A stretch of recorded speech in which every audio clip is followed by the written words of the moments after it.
একটু যদি আমাদের আমাদের যে এশিয়ান কান্ট্রিগুলো আছে তার মধ্যে আমরা খেলার বিশ্বকাপ অংশগ্রহণের যে বিষয়টি বিশেষ করে দক্ষিণ এশিয়ার দিক থেকে আমরা যদি চিন্তা করি সেখানে আমরা এতটা পিছিয়ে কিভাবে থাকলাম, বিশেষ করে এখানে তো বড় দেশ আছে, আমরা ভারতকে দেখতে পাচ্ছি বা আমাদের আরেকটি এশিয়ান দেশ যখন আমরা চায়নার কথা ভাবছি তারা কিভাবে আসলে পারছে না। আসলে আপনি আরব কান্ট্রিগুলো খুবই ডেভেলপ করতেছে ফুটবলে। কাতার বলেন, আরব আমিরাত, সৌদি আরব, অলরেডি ইরান, ইরাক, তারপরে উজবেকিস্তান আপকামিং হয়ে আসছে।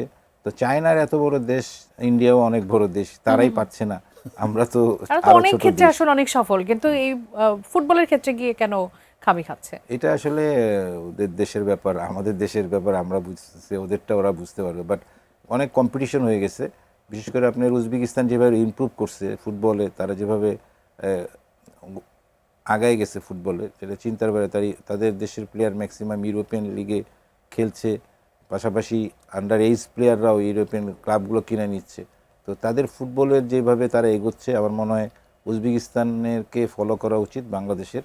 বাংলাদেশ আসলে দেখা উচিত উজবেকিস্তান কিভাবে এত সুন্দর। উজবেকিস্তান, ইরান যুদ্ধ বিদ্যুৎ দেশ, ইরান, ইরাক, তাদেরকে ফলো করলেই আসলে অনেক কিছু করা যায়। তো আমার মনে হয় যে বিশ্বকাপে তো তারপরে আমাদের চাইতে আরও আগায় আছে থাইল্যান্ড বলেন, ইন্দোনেশিয়া বলেন, এরাও কিন্তু আমাদের চাইতে অনেক আগে, মালয়েশিয়া। সো এই অনেকগুলো দেশ, তো এইসব দেশের সাথে যদি আপনার জিততে হয় সেভাবেই পরিকল্পনা করতে হবে, পরিচ্ছন্ন পরিকল্পনা। এবং আসলে দেশের জন্য একটা আত্মত্যাগ বলে সবাই, যে সবাই যদি চেষ্টা করে, এখানে যদি কেউ যদি দুর্নীতি করে তাহলে কিন্তু আপনি আগাইতে পারবেন না। সেটা কি একটা বড় কারণ আমাদের মানে খেলাগুলোকে নিয়ে যখন আমরা আন্তর্জাতিক মাধ্যমে গিয়ে বিশেষ করে ফুটবলের কথা যদি বলি, আমরা পিছিয়ে আছি, উন্নতির দিক দিয়ে আমরা পিছিয়ে আছি। কিভাবে উন্নতি করা যায় এই জায়গাটাই আমরা আসলে পিছিয়ে আছি। এই জায়গাটায় আমরা বেরোতে পারলে, বাংলাদেশে অনেক প্রতিভা আছে, বাট আমরা আসলে পরিকল্পনা আর পরিচ্ছন্নতা যেখানে যেটাই বলেন, আমরা উন্নতি করতে পারছি না। এই উন্নতি কিভাবে করা যায়, সবাই মিলে যদি এক হয়ে কাজ করতে পারে, অবশ্যই আমরা একদিন এগিয়ে যেতে পারবো। আপনি কি সম্ভাবনা দেখেন আমাদের? হ্যাঁ, ডেফিনেটলি আমি সম্ভাবনা দেখি। আমি মনে করেন, আমি তো অনেক জায়গায় বলি, অনেক এর আগে ক্রীড়ামন্ত্রী আছে, বর্তমান ক্রীড়ামন্ত্রীকেও বলেছি আমি, যে এই যে বিকেএসপির মতো যে ক্রীড়া শিক্ষা প্রতিষ্ঠান, এটা যদি প্রত্যেকটা থানা বা জেলা লেভেলে হয়, ডেফিনেটলি পড়াশোনার পাশাপাশি সব গার্জিয়ান চায় যে আমার ছেলে খেলুক বা মেয়ে খেলুক। এরকম যদি শিক্ষা প্রতিষ্ঠানগুলি থাকে, ডেফিনেটলি থানা জেলা লেভেল থেকে খেলার উঠে আসতে হবে। একটু আগে যে আমি যেটা বললাম যে একটা শিশু বাচ্চা 7-8 বছরে সে যে বল কন্ট্রোল দেখাইছে, এরকম যদি আমরা বাছাই করি সারা বাংলাদেশ থেকে, ডেফিনেটলি অনেক ভালো প্লেয়ার বেরিয়ে আসবে।